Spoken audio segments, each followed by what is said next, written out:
Rajesh and the whole organizing team for this invitation. And I'm very glad to be here. I'm listening to two wonderful talks in the first section.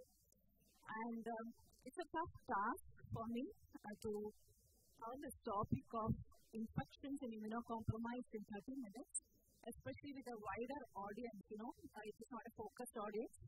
So I have tried to keep it light, but to the basics.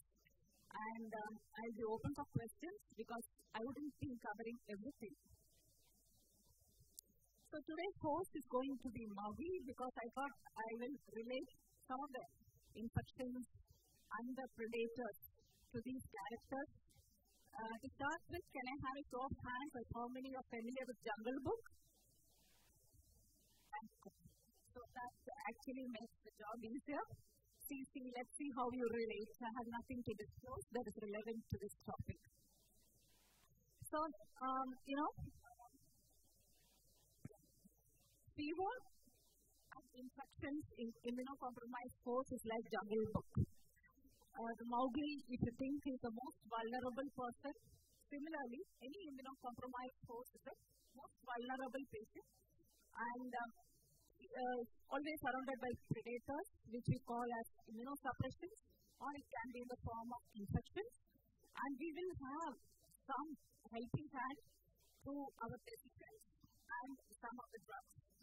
So let us learn through cases as well as these characters, and you will see we will have some villains as in Sher Khan and some of the disturbing characters.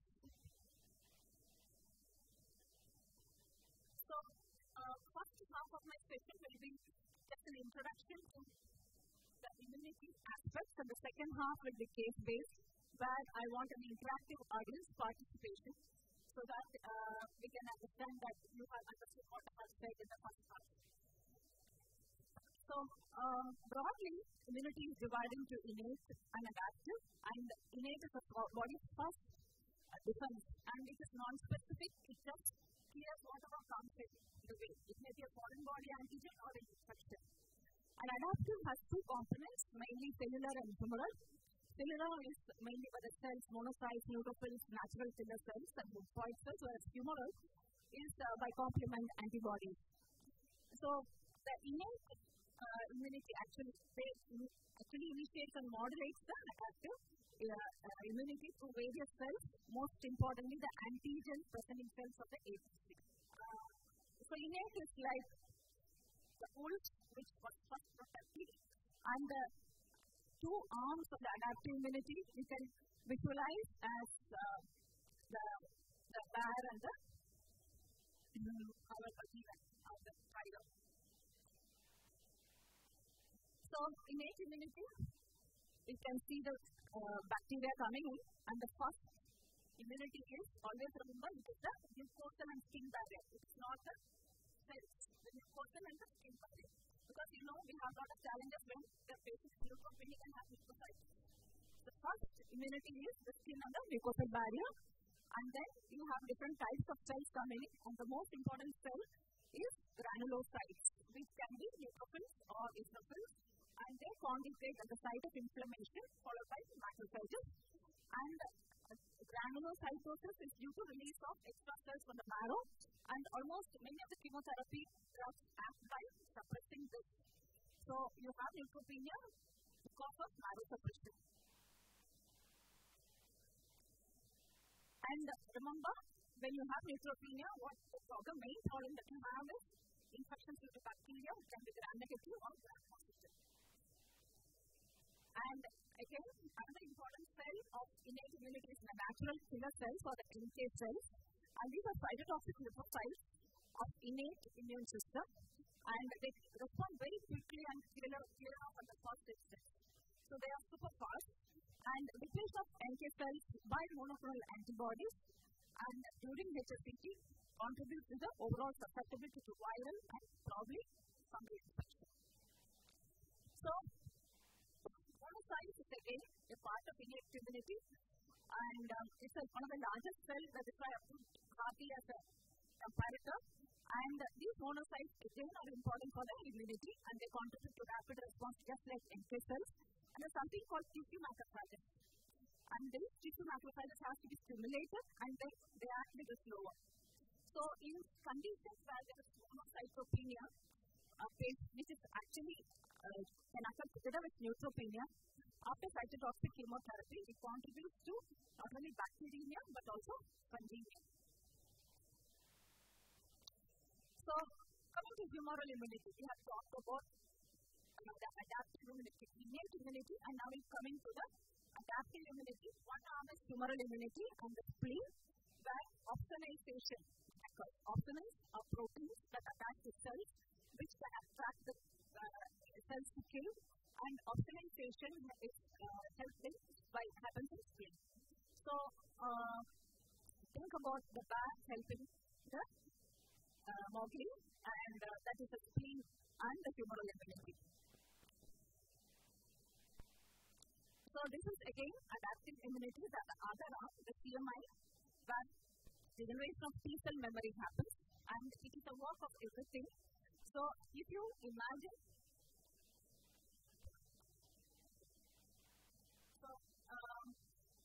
this is the initial response, this is the long-term memory, where only 5 to 10% go into the long-term memory, and again they are very brisk, fast, and produce a lot of antibodies if the same or similar infection occurs in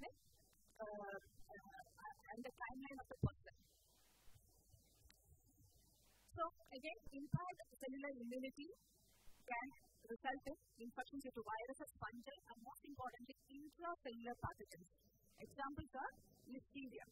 So there are several bacteria, including H. fever and Brucella, but these intracellular pathogens have to be kept in mind when you think about impaired CMI in addition to viruses and fungi.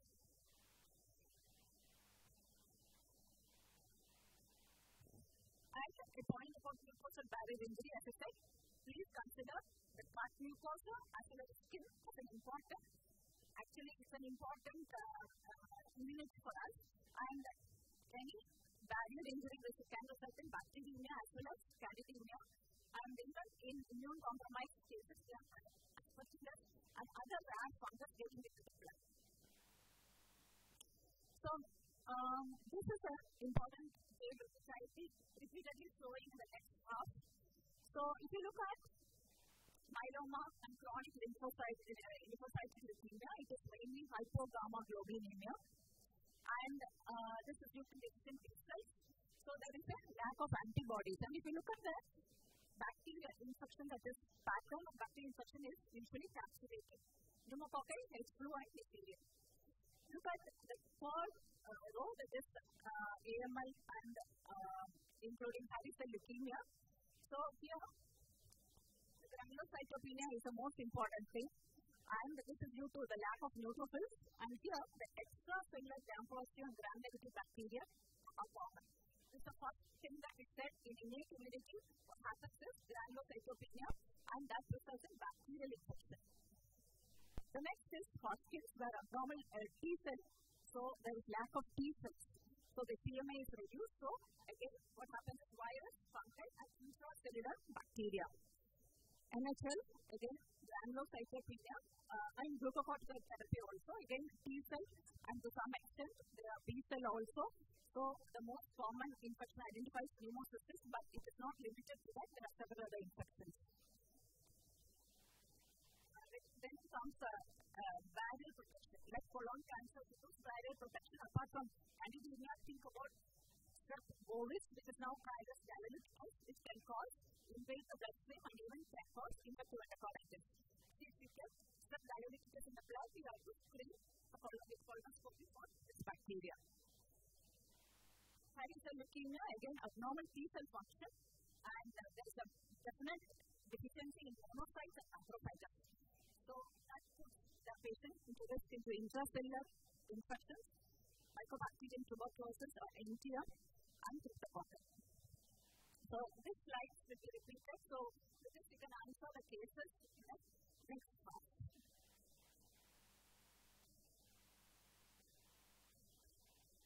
Yeah. So next few slides is about drugs. So not only cancer, drugs can cause depression of immunity, And the corticosteroids is widely used, so you should know something about steroids. The least selective of all the agents of chemotherapeutic agents is corticosteroids. It is used for wide indications and it blocks interleukin-2, T-cell and monocyte activation is suppressed. It reduced transient lymphopenia and stunt antibody production. It also decreases extravasation of chemostasis at the site of infection, and it is dose-specific. So infections requiring macrophage-mediated killing like fungi, TCM, pneumocystis, the patients are prone for. Infections requiring neutrophilic killing like bacteria, like Staphylococcus legionella, Nocardia, and Aspergillus, they are prone for. But if you see, as such, they are less at risk for viruses. Again, we know that cyclosporin and paclitaxel are widely used for renal transplant. If you look at it, affects the early activation of the T cells, whereas azathioprine acts in proliferation, not only azathioprine and MMF. So understanding these are important to get what arm is affected and what the patient is prone for. He may have many other infections, maybe other differences, but at least you will not miss what to look for. And we know that lots of maps have come on. I am not going to dictate, but you should be aware. You do not by heart, but then at least we should know what the drug the patient on and go back and see what is that drug. Whether it's an immunomodulator or immunosuppressant, what arm is it affected and what risk the patient is at risk for. So usually these biologics, that is TNF alpha inhibitors, make the patient more prone for mainly mycobacterium infections, fungal, viruses, and again intracellular. Anti-B-cell, again it's a bit less. There are a lot of monoclonal antibody used and most widely used rituximab. And we have most dangerous mAb called as alemtuzumab, which actually makes a patient like AIDS.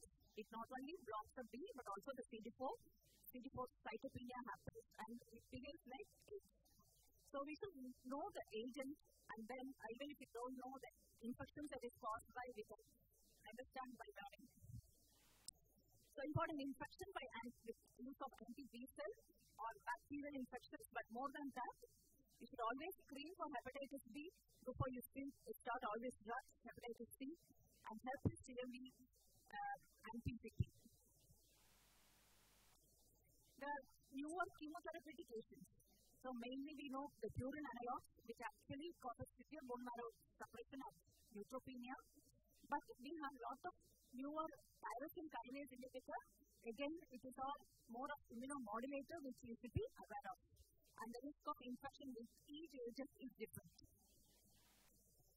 This is a chart. It shows that what are the stages a patient who has undergone stem cell, they have pre-transplant engraftment, early post-engraftment, and late post-engraftment. At each stage, their immunity is different. Their risk of infection, the infection etiology is different. So, only one slide on primary immunodeficiency because it's a vast topic. But just imagine there are some primary immunodeficiency which knocks off the innate immunity, which actually, the best example is CGD, and some actually knocks off the T-cell, some purely the T-cell. Okay, so we have each example. So if it is a T-cell, it is CVID, and if it is a T-cell, it's KIT. So there are several other symptoms, so you have to keep in mind the age of the patient also. If the patient comes with recurrent infection, you have to check and investigate further. They are now currently widely available. Currently, these tests which can be done as a panel also. So with this, we go to the cases. This is just an introduction of what, based on which we will think about cases. This definitely will not be right because when we work out these things, a lot of differential for that code, and you can have more than one arm of submission. So case 1 is a 54-year-old male, chronic lymphoid leukemia with acute meningitis syndrome. And if you look at, I have, it's a B cell, as the flow is, the body is down. The B cell arm is lacking, and you have a pulsar plate and a microscope. Any guesses? Anybody can raise or can speak?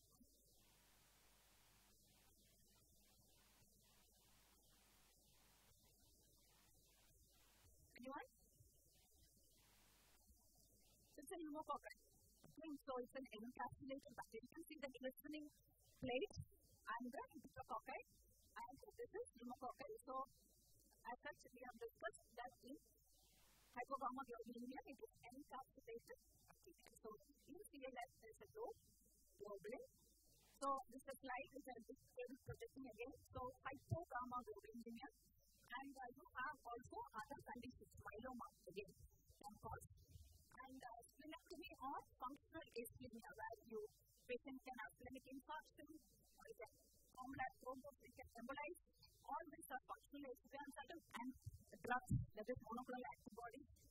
And if you think about primary invasion, modern skin, it is CVID. But instead you have both arms blocked out. So this is case 2, looking for you to answer. This is an elderly male with Hodgkin's lymphoma, acute confusional state with cranial palsy, and you can see this MRI. So what does the MRI show?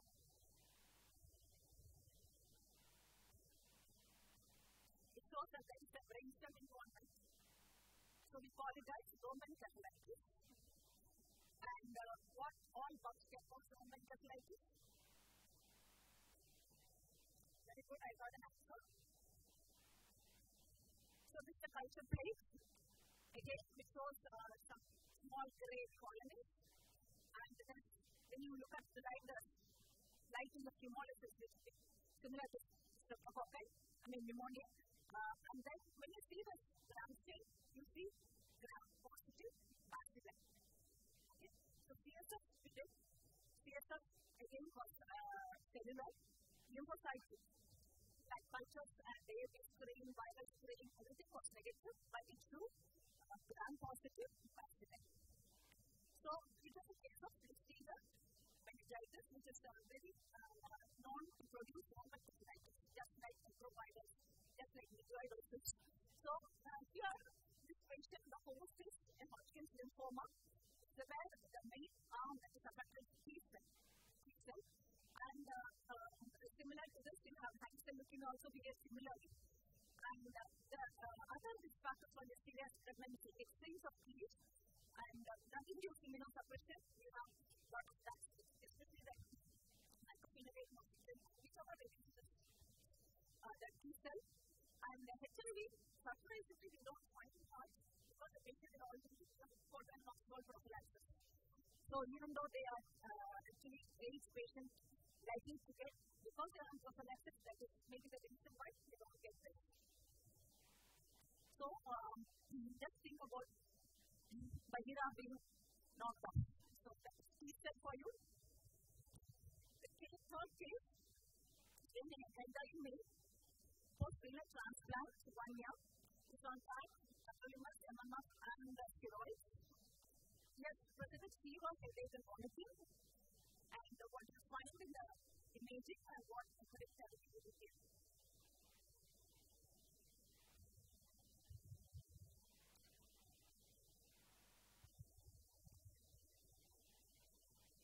So, this is actually the beginning now. So, streptococcus again, the arm that is suppressed is stomach. Here, the CSF was cellular, lymphocytic, low sugar, and other investigations were negative. India came as positive. We also did streptococcus and came as positive. So, what are the risk factors of streptococcus? Apart from HIV AIDS, it definitely be commonly seen in post-renal transplant around 1 year when the maximum CMI suppression happens, at least after 1 year to 6 months. Can also be seen in certain cases of cancer and anti-CD52 and with certain new parametric kinase inhibitors used for cancer. Case 4.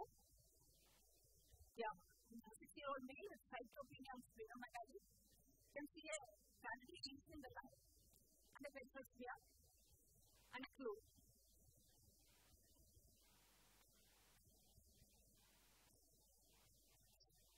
So what is for the lung? We can take differential diagnosis and it's fine. What is the smear?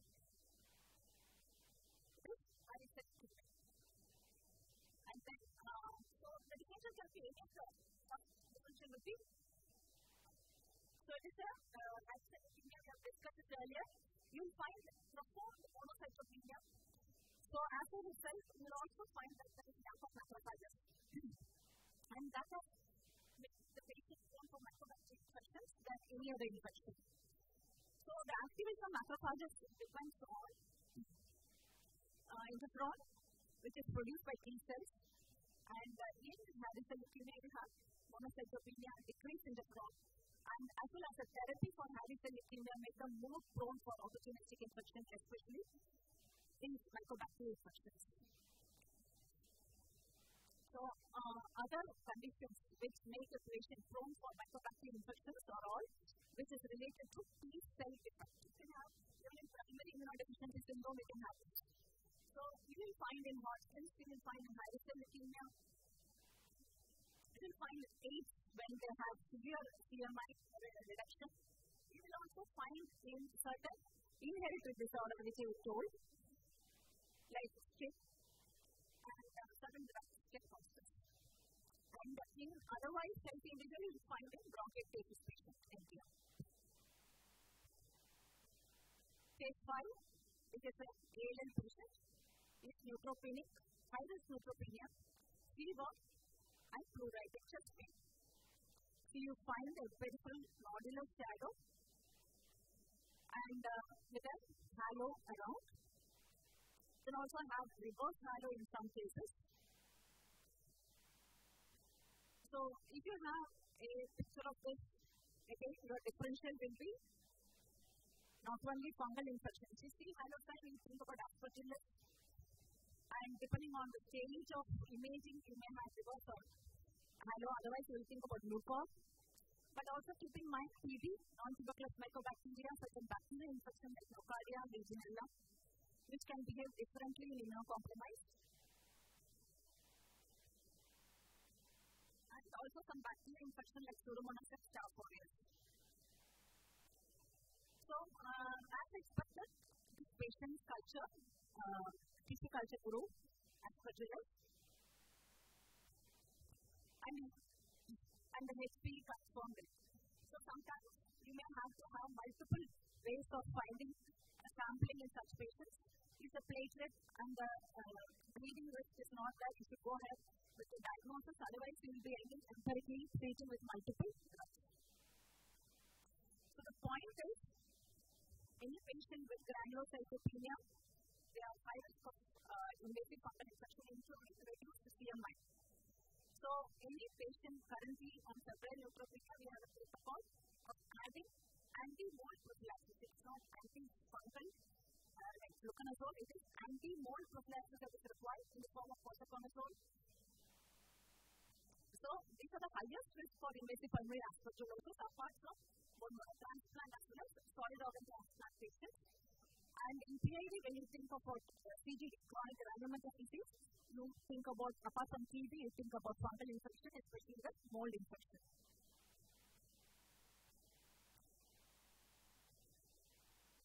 We have only one or two cases more, I will wind up with that. So this is a poorly controlled diabetic patient who had COVID in 2020. Severe form, so you receive steroids and tocilizumab. You must be all aware with this MAD after the COVID. He had a slow recovery, and 3 weeks later he developed fever, cough, and hemoptysis. And he has a left upper cavity lesion with extensive consolidation, so it is like a respiratory pneumonia. Sputum, obviously, it was experienced as 20%, but still the treating clinician wanted to give antibiotics, it proved Klebsiella. We know it could be colonizer. At next sick patient, you will not take chances. So he was initiated on antibiotics. Luckily, he underwent bronchoscopy, and the ASB, CT9, and all the TB was negative. Bile-galactomannan was done to rule out aspergillus, which is also negative. But then, we proceeded with CT-guided biopsy, which yielded necrosis and a broad aseptic fungi, such as your pulmonary leukomycosis. So, if you think about the risk factors of aspergillus and mucor are almost the same, but the poorly controlled diabetes, we more often see mucor than aspergillus. So, in a post-COVID diabetes, anyone at that time, 3 years ago, would think, though the primary differential diagnosis is tuberculosis, but in a host like that, you also have to keep a differential diagnosis of Mucorales aspergillus, otherwise you will not evaluate and you may end up treating with empiric ATT. Because fungal mucus worsen very fast and they die easily. They can have massive effusions. You have to act very fast unless otherwise you may lose the patient if you stop empiric ATT.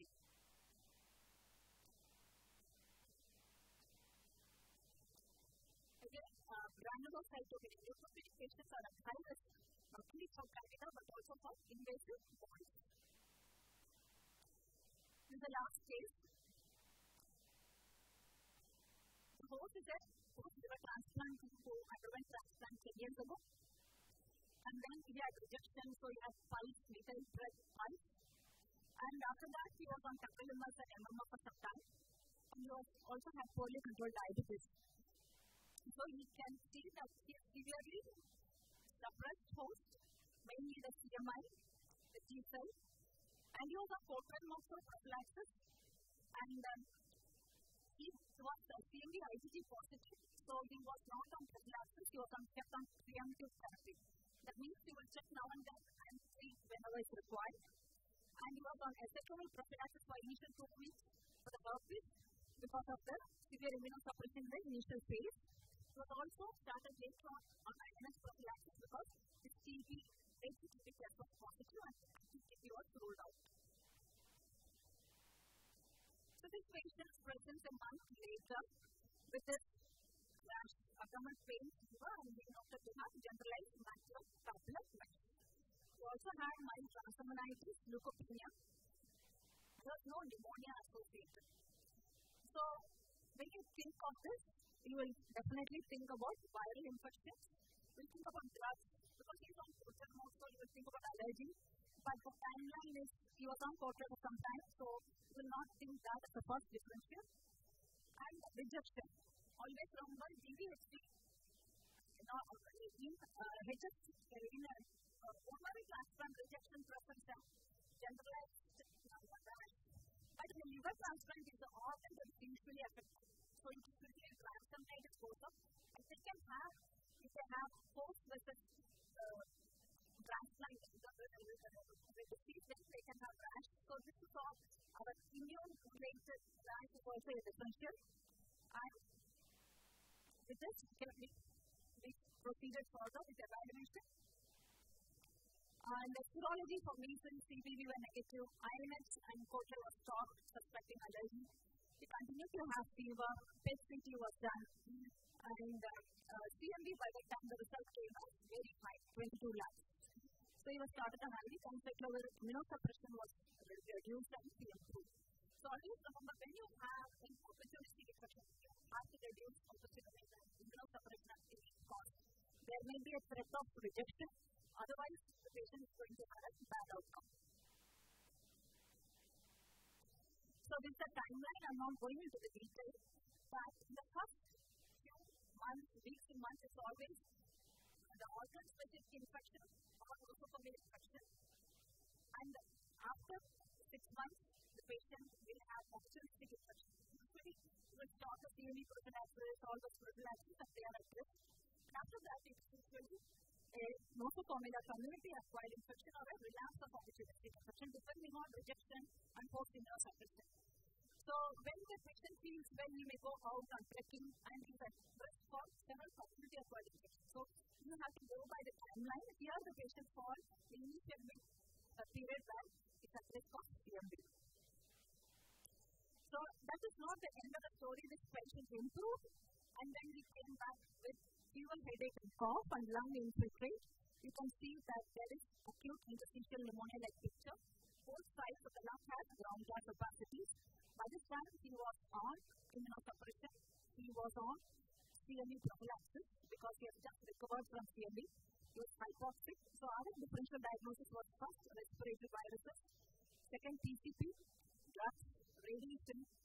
These are all not for this patient, but generally you will think when you have an acute interstitial pneumonia, including pulmonary edema, transmission related, and any other due to acute due to any other cause.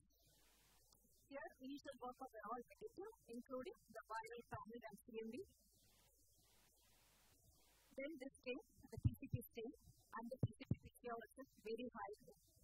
So sometimes two bugs team up. They can attack the patient. This happens in opportunistic. Always think, if the patient is not improving, think about whether we are missing anything else. We may have to do further imaging for the test, and then look at what new agent has been added, what new risk the patient has. So it's not uncommon to have multiple infection in it, compromised. So PCP, not only HIV, you see a lot in PCP transplant setting, and dose is on high dose steroid. So I usually advise my clinicians or suggest my clinicians, those patients who are above 20 mg of prednisolone for more than 2 weeks, please put them on PCP prophylaxis if they are going to be on long term. So infection in immunocompromised is perplexing. It is not an easy task, and it is not always predictable, because understanding the host is the most important thing that we have to do. You have to get a very good history, and the host immune suppression is the most important thing that you should do first, and then you can line up what are the possibilities. And always imagine, even if the patient has a reduced T-cell, you can also have reduced T-cell. So these are all things for the closed channel.